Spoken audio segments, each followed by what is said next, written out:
Look at the staircase in this hotel. Totally unassuming hotel because, well, I booked it last night. And when I say last night, 10 minutes before I hopped in the car to head down south. And when I say south, Germany, look at the architecture for something very special. But really, look at the architecture. This thing is incredible. So this is the Aviator Hotel. No brand deals here. I just think it's really cool. In Farnborough. It backs onto Farnborough Airport, actually, which is more of a sort of private aviation station where the majority of the private jets land in this part of the UK. Yeah, I just booked it super last minute because I'm in this part of the world before hopping onto the Channel Tunnel. It's very, very cool. Interior as well. I got in so late last night, I didn't do the whole room tour thing. But the rooms are great. And this time of year anyway, the value was good. Yeah, let me show you what I mean by it backs onto a private airport. Hotel. Private airport. So yes, super cool spot. Definitely be staying here again. But now, this is kind of technically the very first day, even though this is a very long journey. And by long journey, I don't mean in the car I'm about to hop in. I mean long journey, physically, mentally, and emotionally for the next 12 months at least. This is the very beginning of something very cool that I'll share with you in the car. Speaking of the car, this is also the very first time I've done a road trip in my new Ferrari Lusso. That is the Channel successor to the M3 Touring. So we're about to christen this thing.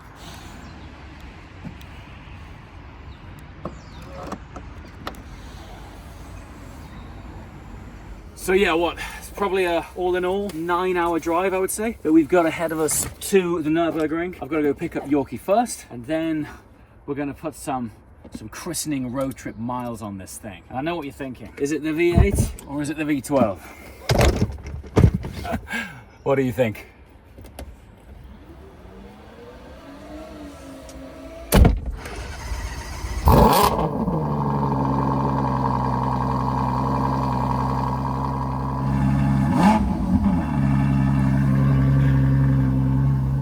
That would be the V12. Even the fuel button for this thing's cool. It's like a nice little electronic release catch. Releases it right here. Quite a nice touch. I think for this one, there's only one choice, isn't there?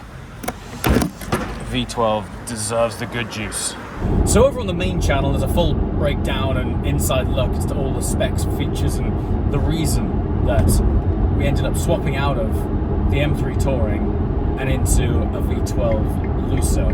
Namely, because over the years, the channel has had RS6 and M3 Tourings as platforms.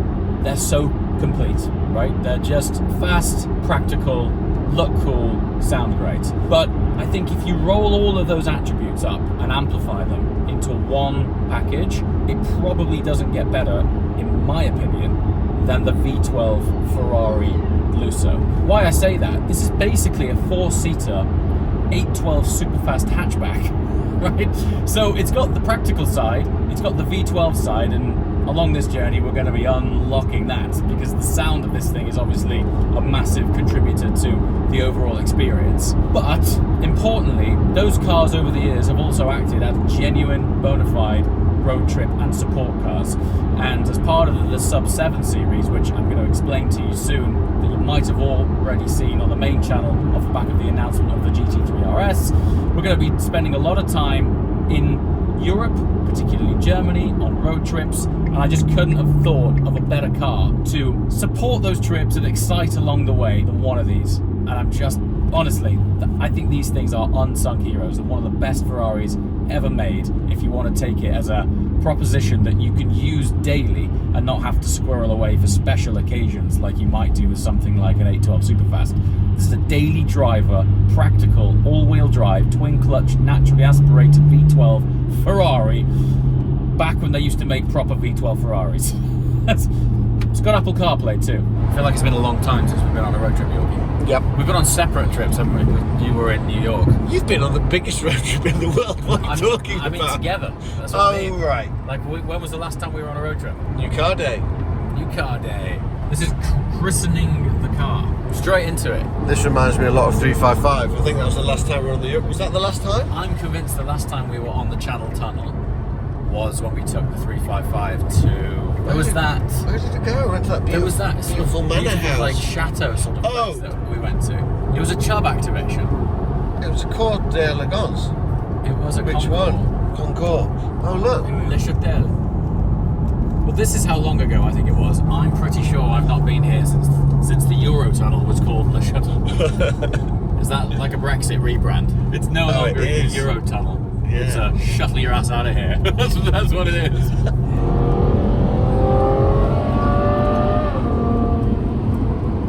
So we just completed the order of this ticket 3 minutes ago before arriving at this gate. So I'm hoping all will be smooth. Gotta go here. It is empty. That was on the other side. It's not. It's on this side, isn't it? Yeah, it's good. It's good. It's good. It's good. Right. Now you ready? There is a lady staring at us over here, thinking, "Look at these two." Pets carried? None. Confirm. I said no pets. Please confirm if you have no pets. There's no ferrets, No ferrets. no cats, no dog. 10:46. It's 9:57. Yes. Yes. No charge. They want to get us out of here. That's interesting. He's trying to take us on the inside. Oh look, they're still currently changing the. They're still rebranding. They're in the rebranding. middle of the rebrand, aren't they? Yeah. That is what's happening here. We just talk about the price for a second. The price that we just concluded 3 minutes before One way one way was the grand total of. was it £226? Yeah. Was it £226 For half an hour. Eurotunnel hack, or Le Châtel hack as it would be, if you're booking the tunnel and you're in a sports car, supercar, book the large. I didn't do it. I did. Book the large and wide lane. It'll put you in the same category as a lorry or a truck or a car carrying a trailer, and they put you in the single story wider trains, which ultimately means you've got a better chance of not curbing your alloys. That's basically it, right? So when you're doing that, spec that, it's no more charge, I don't think, and you just get a wider train, which makes life a lot easier. He looks like he's been at the Nurburgring. He does look like he's been at the Nurburgring. Or no, he can't have been, because he's on his way that way. So maybe he's going back for more. I want to say back for more. You might not have seen the amount of debris, rubber and scratches all over the front of the dude's car. Some, maybe some different wheels. Cross-continental missile. That's what it is. What Well, did we've you? definitely got a few What did little you call it projects lined yesterday? up An RS6. What did you say yesterday? You It's a V12 RS6. That's it. It's brilliant. Which is great. I mean, look at it. It's a beast. It's so cool. I think we should apply some subtle flashes of orange on it to sort of tip What? of the hat to the Sub 7 series.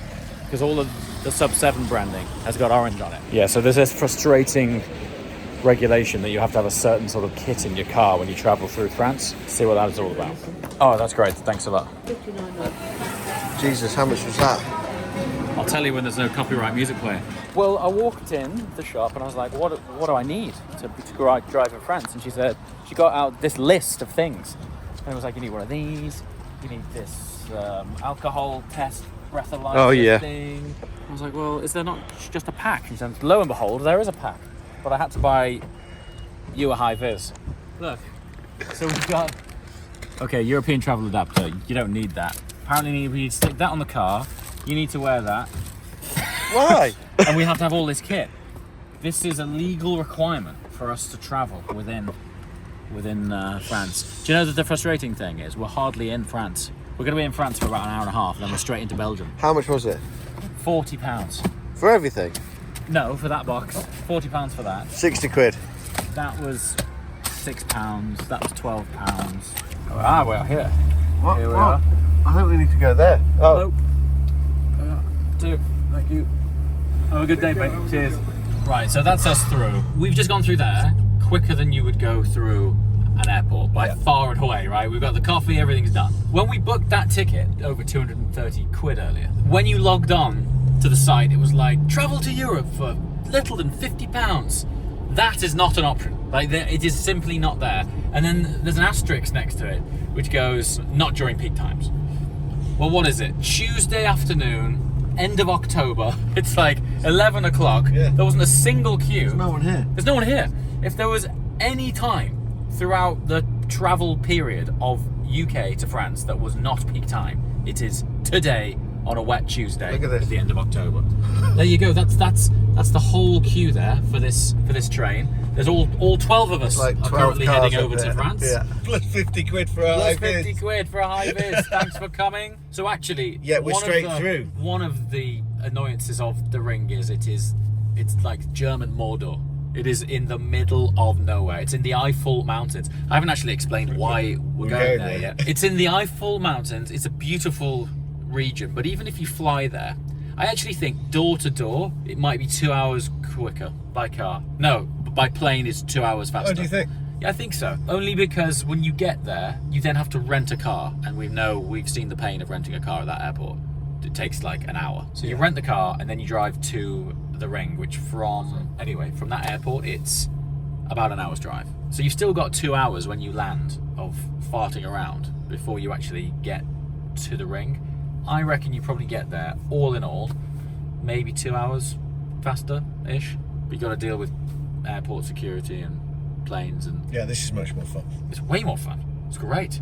Plus, this is a recce for what we're going to be doing regularly next year, off the back of what I'm about to explain to you. Possibly when we get on the train, and we've got to do the cliche classic photo on the train thing, haven't we? Yeah. So I'll explain to you why we're heading to the Nurburgring when the Nurburgring's basically closed. What's weird about that? You just ate it in half. I ate it in half. You didn't pull it in half. Well, I thought that would get really messy and sticky inside the new Ferrari. It also serves you right for only ordering yourself a cheese sandwich. If Amjad watches this, you've got no idea how much jip you're getting. Honestly, this boy, he was one latte Yorkie back in Monterey. He'd just walk off and come back with a coffee, and there'd be 6 of us standing around going, How's your flat white Yorkie? Nonsense. You speak to Amjad about that. He'll tell you how much We're nonsense running on a it is. budget here. Damn right. That's why I just bit your sandwich in half. Who goes to stuff? I tell you what, I'll go and I'll get all of the emergency Hang on a equipment. minute. That you go and get the coffees and one sandwich for himself at breakfast time. It looks Look like at that. something. Mate, looks like Mad Max. Look at that. Stop. Thanks. Okay. Is it okay to still make it on that train? Is it just tighter? I can ask the question up the tower, but obviously then it's entirely up to you if you want to drive on there, because obviously on this end, Yes. it's tighter. Right. Where the single, you've Okay. got a lot more room. Okay. But How tight obviously- are we talking? Is it like really tight? It's fairly tight. To be fair, it's always been a while since I've been Has on it? there. Oh, okay. Fair enough. okay. I'll take the risk and Just give me 2 join if that's seconds, I'll okay. get it cleared out. Then Okay, if thank you. it's okay, All right. then that's fine, mate. Okay, thanks very much. 2 seconds. Thank you. That 230 quid ticket is currently doesn't apply to the slot that we booked because it's full of heavy goods vehicles, which is the platform that we need to go on because we're classed as heavy goods to be wider to give us the space. Hang on, I've been at Pilates. So to be fair to the guy, he's like, I pulled you out because you've booked the wider carriage, but the wider carriage is full. I'm like, right. And now he's saying he's going to check with his boss to see if they'll let me go on the standard carriage. And then you're going to have to get out of the car, Yorkie, and Do the guide wheel. me, Yeah, I know. guide me I know. to make sure I'm not going to curb the wheels. Also, you know, But I remember the the- other ones are 2 deck. Like sometimes you drive up. Yeah. But be they've got like little rubber. They do, It's yeah. not so bad. Listen, we need an excuse for some new wheels. So, you know, maybe I'll just ping pong off all the sides. Yeah, I think some black wheels. Yeah, we need some mods on this.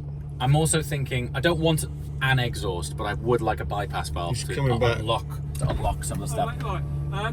What okay?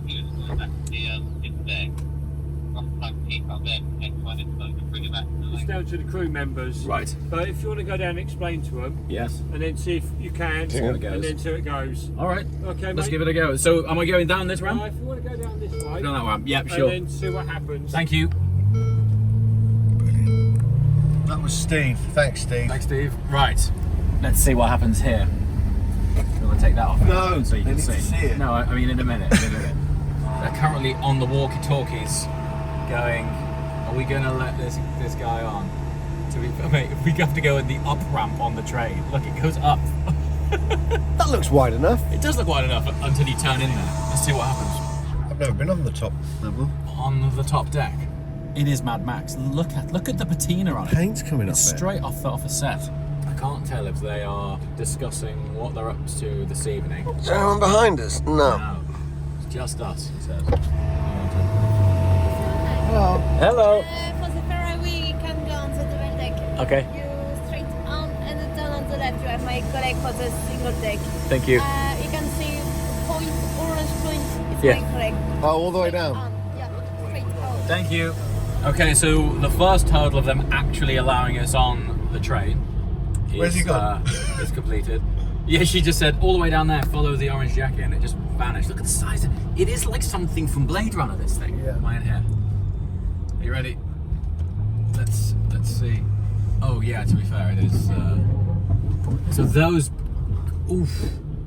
curbs that they have They're quite, here, they're quite big. they don't have them on the other train. It's just flat and wide. Ah, this is fine. Drama over. This is fine. What are they? Why are they stressed? Oh yeah, it's massive.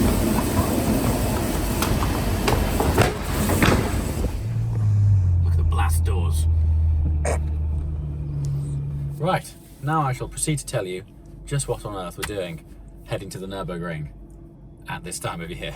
So, if you've watched the main channel, you'll see the introduction of a Gulf Orange 992 GT3 RS that has arrived on the channel. This car was ordered over 18 months ago, and actually when we put the order in, we were one of the earliest slots in the UK. Then we were offered a PTS slot, which is a paid to sample slot. That pushed the build by like 4 months. And then they had a carbon fiber shortage, which pushed the build even further. And what was one of the earliest slots became one of the latest slots. And from a sort of audience value proposition, I was coming to the end of Gumball, planning the next quarter in my head, like the end of year quarter, thinking the GT3 RS arrived. What value can I provide the audience with this car? Because it's so late that there's no shortage of content on that car. And let's face it, in the automotive YouTube world, and we are guilty of doing this, it's not just other channels, we're very guilty of doing this. 5 years ago, 4 years ago, introducing a new car to an automotive channel was a big deal. Yeah. But there became this cliche thing of, okay, so you've bought this car, and it became like handover day, first drive, exhaust wrap, road trip, done, right? And you know, we've been guilty of not using these cars, and I think on automotive channels it's like, okay, you've added this car, now what? I thought, okay, not only is this car now not news because it's sort of 18 months old, but what am I going to do with it to provide an ROI? Because it's ultimately quite a substantial investment into a car to use as a tool to create content with. Yeah. So I'm driving along during Gumball thinking, well, it's obviously a track car. We like track time. We love spending time at the Ring. The content series at the Ring previously with the 992 GT3 did well. I'm thinking, what series can I create? And I don't actually know where it came from, other than how difficult is it for these professional drivers to do a sub 7 minute full lap at the Nurburgring? So I thought, is there a journey of following that from a non-professional amateur driver's point of view to try and get across, first of all, the real transparent truth of what it takes to achieve something like that, so that the next time someone, a manufacturer, sets a ballistic time, it's not page 10 of some automotive mag as if it's just a Tuesday, right? Because the achievement of doing that, there's still only a handful of road legal production cars that have ever lapped a sub 7 lap. Of those road legal cars, everyone who's done those sub 7 laps has been a professional driver or a factory works driver. And I thought, well, how difficult is this? So before I opened my mouth wide to anyone and categorized myself as totally insane, I spoke to Lars Kern. So Lars is a Porsche factory driver. He's done a lot of development driving for them, works very closely with Manthey Racing. And you may be familiar with his name outside of racing from setting previous Nürburgring lap records in cars like the GT2 RS. He knows what he's doing. He knows what he's doing. Now, thankfully, Lars has been in the car with me. I've been in the car with him. And I phoned him up and I said, you know, when you guys do these sub 7 lap times? He's like, yeah. I said, how hard is that? And he said, well, in what car? I said, well, in a road legal car, not a race car. He was like, right. And he said, like what? Like something like a GT3 RS. I was like, something exactly like a GT3 RS. He goes, well, it is hard, but it's designed to do it, and we have done it. He goes, James, what are you thinking? Just come out with it. I said, how unrealistic is it for me to propose the idea of going on a journey of trying to achieve a sub 7 minute full lap time? And he said, how long have you got? And I said, how long will it take? And he thinks with enough time, with the right support, the right seat time and car setup, and quite a few fresh sets of Cup 2Rs, he reckons he could probably get me there within a year. Now, within a year doesn't mean next year, because the season has ended. So my year begins in April. So it could be April 26, maybe. Let's see. Or it could end up being towards the end of the season next year. But I thought, okay, what this led me to then create was this series in my head called Sub 7, following the journey of an amateur driver trying to achieve a professional goal. And what that did was create an excuse to tell a much wider lifestyle, culture, expose story of the Nurburgring, why it's so special, why it's so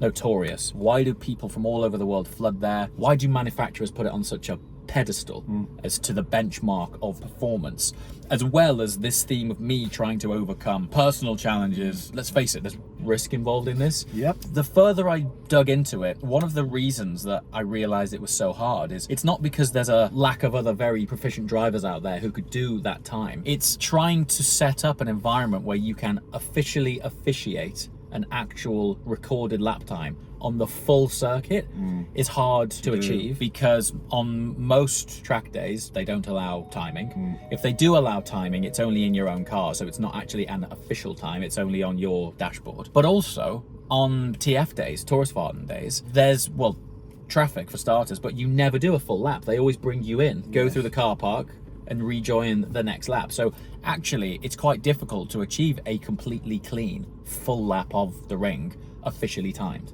which is why normally it's pros supported by a brand who've taken the ring for that time. Which is why, and this is the wild stat, wild stat. So on this journey of speaking with Lars and various other folks, I did some research and I was like, what is this the equivalent of? And I was like, it's my equivalent of attempting a sort of Everest climb. So I was like, okay, let's draw some analogies and comparisons. How many people do you think have successfully summited Everest? It's got to be in the thousands. It's 6,000. So 6,000 people have successfully summited Everest. How many people do you think have officially lapped a full lap of the ring? Less than 40.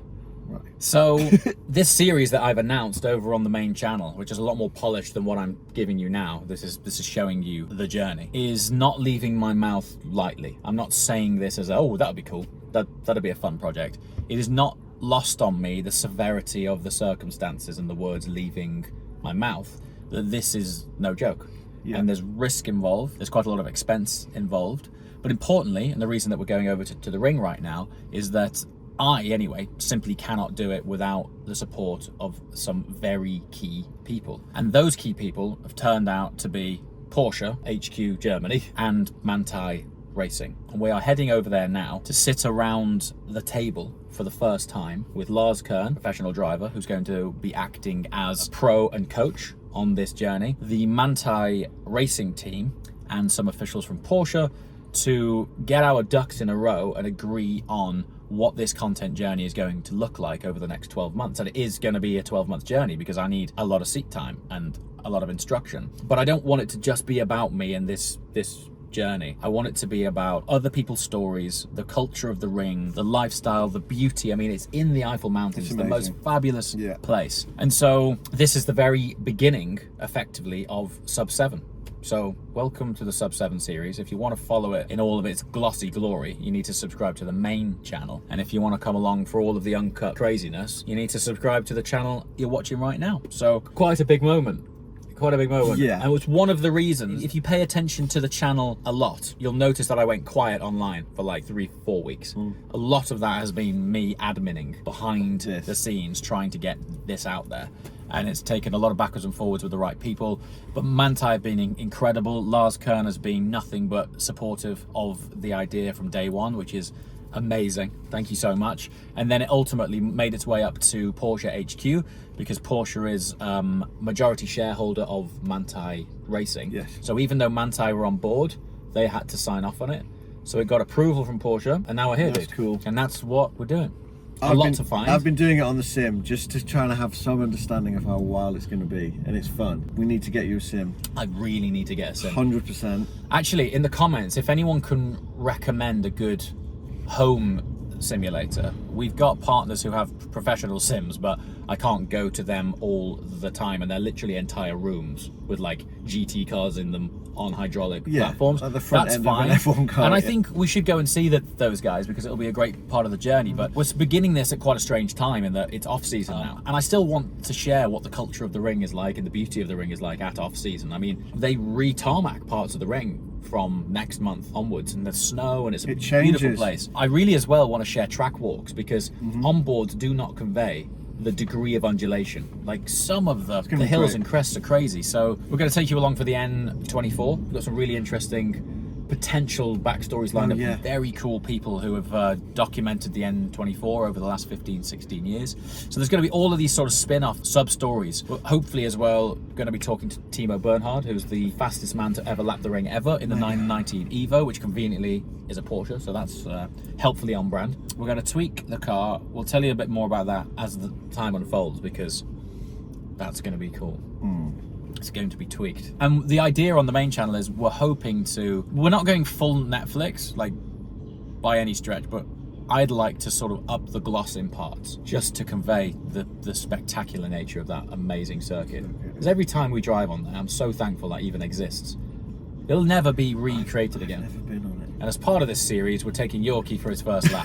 Do you know what we should do, actually? I can't do passenger. No. What we should do is we should go and take you to... Can I just follow you in something else? Yeah, but why don't you go and we'll rent you a car from one of the companies. Yeah, just go and get a GT86. Yeah, and or you can have an instructor or something, and you can go around. I might get someone to like... No. I'm going to be fully harnessed. Get Lars to take me out. Yeah, get Lars to take you out. Take a Lars I trust out. you, it's not But that. What I'm thinking it's not is, the driver. I'm going to be in the car, all harnessed. It's the with universe my helmet I don't on, trust. right? And I'm going to be like, mate, can you just reach that, You camera? you press go. And then I'm going to get Sam to just close the door, and I'm going to drive off. Take you. No. I'm looking forward to spending time in this. We're actually on, one of the things I was thinking about ordering was some cross-climate tyres for it, but it's on Michelin PS4S, which, contrary to popular belief, it was assumed when the 4S launched that 4S meant 4 seasons, like all year round tyre, which that's not what it stands for, incidentally. However, ironically, it is a brilliant 4 seasons tyre. So it's great to run these now just to have a feel for it before perhaps putting it on something slightly more winter biased. Like when we come back to the ring, if we want to come up and do some off-season filming in January, there's going to be snow there, so it'll be interesting. But so far, I mean, when I picked you up from where you live, mud, leaves on the road, standing water, these have been amazing. I mean, it is all-wheel drive, but it's not permanent, it's always sort of vectoring. These have been great. The number one thing for me is displacing standing water, and despite the fact that this is still a pretty all-rounder good performance tyre, it does a brilliant job of displacing standing water. It happened to me once when I was young. Really? And it's like someone's taken the steering wheel away from you, and that's it, you're on your own. And ever since then, I've been paranoid about aquaplaning happening, but then really focus on having the right tyres. We need 2 ends of Michelin Spectrum over the next few months. We need Cup 2Rs, which are basically a road legal slick, and then we need probably 4S will do. But if they did a cross climate for it, maybe in the winter we could swap over to them. So on the mods, I'm not thinking about going too crazy, but it needs a few things. I think a different wheel would be good. Now, Ferrari are notorious for the gap. Their wheel/tyre to arch ratio, they could learn a lot from Porsche, who do the right tuck so that the circumference, the curvature of the wheel follows the circumference of the arch. They've always had these sort of big arch gaps. This car, however, is a more practical car with a bit more suspension travel. So I'm in 2 minds whether to go for larger wheels or just the same size in an aftermarket style. Because I think it could transform this car with a more sort of rock and roll aesthetic wheel. And then exhaust, I don't want to go full send because it is a daily driver or something that we're going to put proper miles on. And I don't want to be like the GT3 is now, where we're always like trying to find the right RPM range so it's not too much road noise. But I think some sort of valve default open or a bypass pipe, new wheels, and then when we've finalised the sub-7 graphics, and that's something else that I'm really excited for, is that we're creating a series within the channel, and I think it'll be the first one that we've sort of created a theme and a brand around.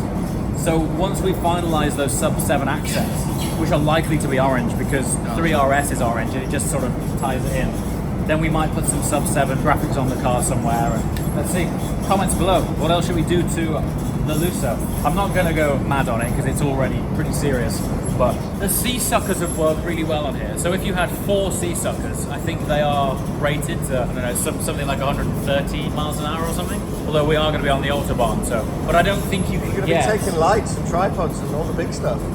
Yeah, we will, yeah. I'm not sure if you can get a roof rack for the panoramic roof, because the panoramic is an optional extra on this. Whereas if you had the C-sucker right. with an aero optimized, roof box. Yeah, they do. Well, that goes down, so you can put. Yeah, they it would goes go down. Seats drop. This comes out. Then we've got a V12 RS6. Then it becomes kind of like a shooting brake. Is it a hot axis? It is a shooting brake. It's kind of like a shooting brake. Porsche are missing a trick right now with not making the new Panamera as a shooting brake. So back in the day when this thing was spec'd, I mean, it was heavy. So the really important things for me were Apple CarPlay. I really like the panoramic roof. That is an optional extra here. The dash inserts in carbon fiber, they look great. And effectively what Ferrari call the carbon fiber driver zone, which gives you the RPM shift lights on the wheel. The wheel's all carbon, all of the vents and surrounding architecture of the driver zone, that's all carbon, sill kicks and things like that. Suspension lifter. Now on this, it's not essential, but we find ourselves in all sorts of like steep car parks. We'll probably be parking in fields and all sorts of things. So finding one with suspension lift was also important. And then the interiors, a lot of these cars were spec'd like pipe and slippers. There's like loads with sort of cream, like classic Ferrari cream leather inside. And for me, it wasn't quite cool enough. So to be able to find one with black leather, red contrast stitch, grey Alcantara, super cool. One additional extra which I wasn't particularly chasing was the passenger side display. So this here, this is the passenger terrorizing display because it can display the speed that you're going right in front of the passenger. And when you adjust the Manatino, all of that info as well shows up on there. So it's cool. As long as it's got Apple CarPlay, this thing is now timeless. NAV12, all-wheel drive in various different modes. It'll change the degree of four-wheel drive. So when we're on the road after the train drops us off in France, then we'll go through all of these modes. But it's pretty cool. Passenger can act as DJ as well and change the tracks. It's a bit of fun. It's a good wagon. Good wagon. Oh. That's mad, isn't it? On the modern ones, that's even further back. It is, yeah. They found a way to make under the dash even further. Found a way to put it even further back. Yeah. I'm now on the lookout for a loo. They've got these sort of airlock systems, like it doesn't open straight away.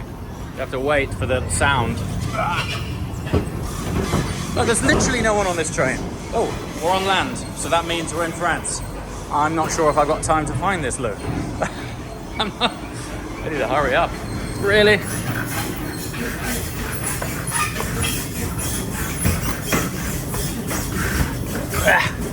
Not sure if this is a good idea. I get a feeling I'm going to be the one holding up things here. Although I am at the back of the cart, so I'm not going to be holding anyone up. It just keeps on going. Oh, not sure I can be bothered. I'm going to have to do it in France. So it turns out the toilets are in the first and last carriages. And you saw how far along we drove the entire length of that train to get into this carriage, which means I was just walking the wrong direction for 3 carriages. We're in France now anyway, so crack on. Return to your vehicle. As safety checks will be carried out once the shuttle doors will be opened, unloading will not commence until a few minutes after arrival.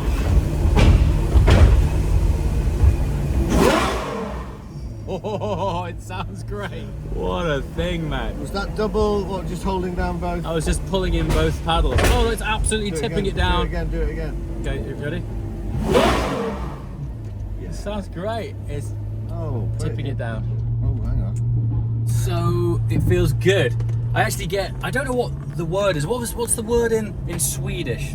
It's like höger or something like that. That means like comfort and cozy. Yeah. This car gives me the höger. However, I'm sorry, I don't know how to pronounce that. But like, there's like a gratifying feeling about being in a brand that's synonymous with performance, but has developed a platform for practicality and convenience. Cool. There's something quite cool about that. Super cool about that. Yeah. In snow mode, right? I would argue snow mode is potentially safer or better even than wet mode, because when it detects slip, you can plant your foot in first gear, flat in the wet, and it just bleeds the power in. It doesn't like cut it, it just makes sure that you're only going to do this speed based on the traction which is available to you. It's really cool. This is the mode we don't want. No. I don't want that mode. Well, not right now anyway. Go wet mode. Ready? There you go, Yeah. wet mode. It's pretty cool. Actually need to fill up with fuel. Might as well. Oh, look. cheeky DBS. Oh, that's a nice spec. It's a good job we don't need juice, because they don't have any. What? Go around again. It's all on red. Look, all of the pumps are on red. Bags over the handles. Oh, that one's okay. That one's okay. There is a long nose on this car. Have to watch out for that. But yeah, that was the other optional extra, which is quite important. Is both front and rear parking sensors and camera. The rear, not so much, but the nose on this thing is a beast. I mean, you got that long V12 bonnet. So, thankfully, it's got a front-facing camera and parking sensors, which is a nice option as well. I know that sort of stuff today seems standard, but it's amazing what Ferrari customers back in the day didn't spec. Missing something here. At the cash desk beforehand. First. Hate that. All right. Oh yeah. Just pay for your fuel and not fill up and leave. Exactly. Like, this gantry's doing nothing. It's like that Forrest Gump sideways rain. So it's funny we should just be talking about standing water. We've literally got out of the plane and immediately been hit with like torrential rain. And you can see this whole surface here is just standing water. Well, first of all, I told this story some years back, but my dad, before I was born, worked for Michelin, right? And so growing up, he was always like, the importance of tyres, good tyres. And then I remember having an aquaplane moment and going, yes, Dad was right, you know? And yeah, so ever since then, I've just been so tuned into it. And when I see standing water now, not only am I like, okay, thankful for good tread, good tyres, but I just back off to drive accordingly, man. I mean, it's so easy to swap ends. All right, so we're out of the rain. We've got some dry asphalt in front of us. It's a good time to hear some pulls.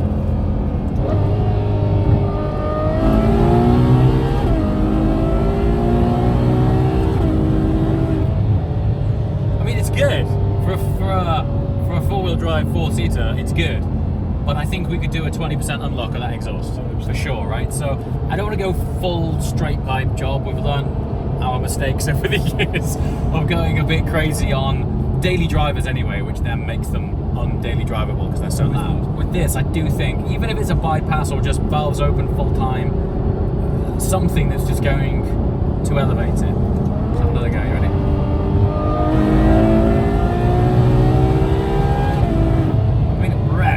It revs.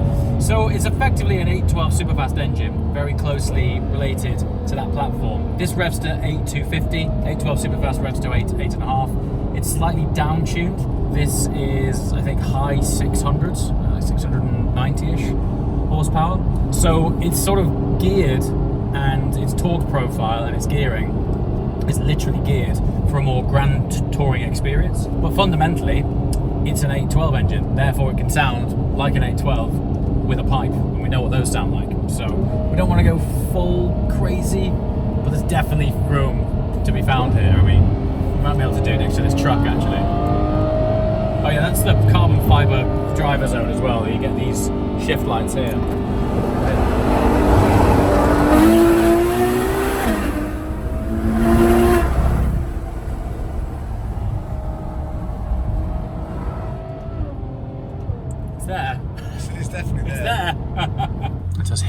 proverbial fan, I think, down here.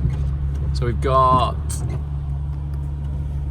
26 minutes. That's gone up by way more than 26 minutes. App on Mac, it'll be integrated into apps across the system. So evidently someone's having a worse day than us. However, this is inconvenient, to say the least, but...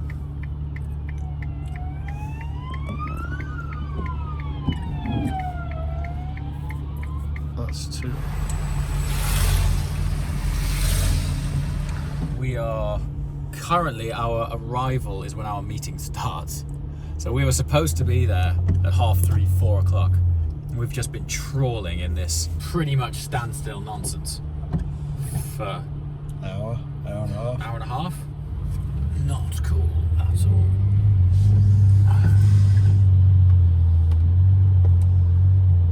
Finally back on the road, man. We obviously weren't going to show you the crash because that's not cool etiquette, but it was substantially bad news for someone. Yeah. So, you know. What We are, however, probably going to be... A bit late. Yeah, I reckon we're going to end up being there at 7, even though it says it's 10 to. We'll have a quick stop, get there, pitch black, straight into Mantai, see what's happening. Hello! We're not very far away from each other. I'm in Portugal, you're in Belgium. It's not that close. No. I thought you were going to say you went to Portimao, but it's something new, is it? No, it's a new one. Yeah, it's a new one. We were trying to get that track, but there was bike racing on or something this week. So, Okay. Yeah, we've heard from a friend. This new track's open. Wow. And it's massive. It's a massive track. It's like over 2 mile long, I think. Oh, And, fantastic. Yeah, huge track. It should be good. And 3 Lamborghinis going. So. Oh, dude, yeah. that sounds amazing. What a time. No Ferraris. I look forward to hearing it. Ferraris. We're on our way to the Nurburgring for the kickoff of an interesting project, which I'll share with you both soon. And you can share your days with us, and we'll share it with you before it goes out. Are you driving a Ferrari on track by any chance? I'm actually not. I'm driving a Porsche on track. Oh, okay. Why would you Driving a Porsche on track. Why would you not take a Ferrari? Why would you take a Ferrari on track? No, I wouldn't be taking a Ferrari on track. You're sure you never finish?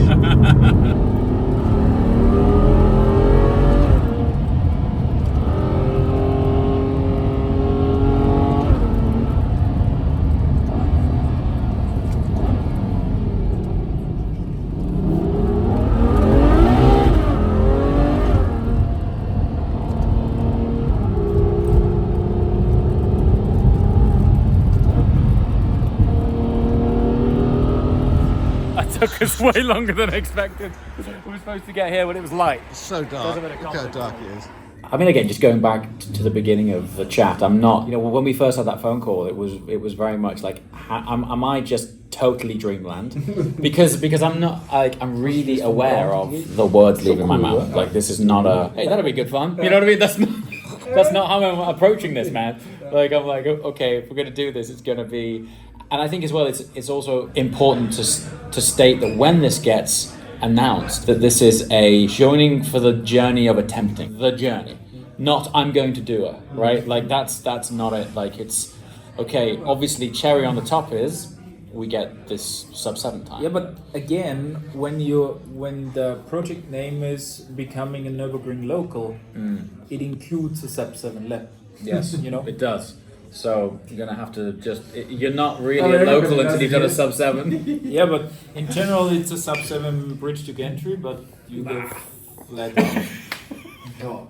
He does that on This is the phone, real. like What's the back calculation if you do, what's a good time to go? 22 seconds. 22 seconds from gantry. You can. It's around 18 seconds to Sportauto, and Yeah. then 4.5 more for the home.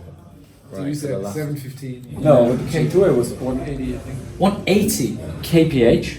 What's that, like 120 miles an hour? I think it's a little bit less. Everybody's like, No less. Well, I guess to do a sub-7 based on the length of it, it would be like 110 miles an hour would have to be your average speed. It's not so much. No, when you're throwing corners like carousel, what could possibly go wrong? where do you think will be the most gains to begin with, like in the early stages? Is that just general seat time? Yeah. And then after seat time, Working data? on your driving technique, yeah. because that's beneficial for every corner. At the end, where you just like normally we see the biggest loss in like in between braking and mid corner. Yeah, just this like trailing phase. How to maximize the grip and the downforce of the car coming to the apex, because from the apex on, I'm pretty sure we are pretty similar from the beginning on. But this like first phase of the corner, this is where everybody loses normally. So under entry. Yeah, in coast, it's a lot of people are strapped because I mean they still have this like hard braking in a straight line, Yes. hit off brakes, The brake turn and in. then turn in. Yes. Like this like classic technique, but in like slow speed quarters or mid speed quarters, it's just about using everything you have Right. at every second. So you just gotta use everything you have. So gotta roll in harder and rely on the arrow. Yeah. So I'm pretty sure that's good. 72 times.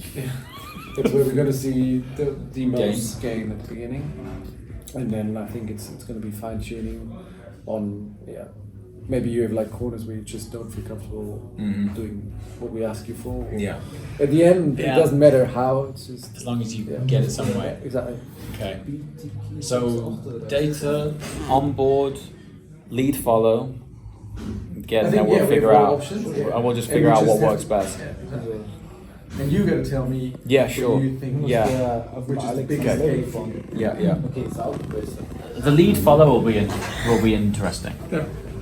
Because this is like there is pretty like it jumps to your eyes when like where you haven't used all of it because when I jumps in the engine, you're gonna see it on the data, but it's not as obvious. When you actually see you not brake and roll in.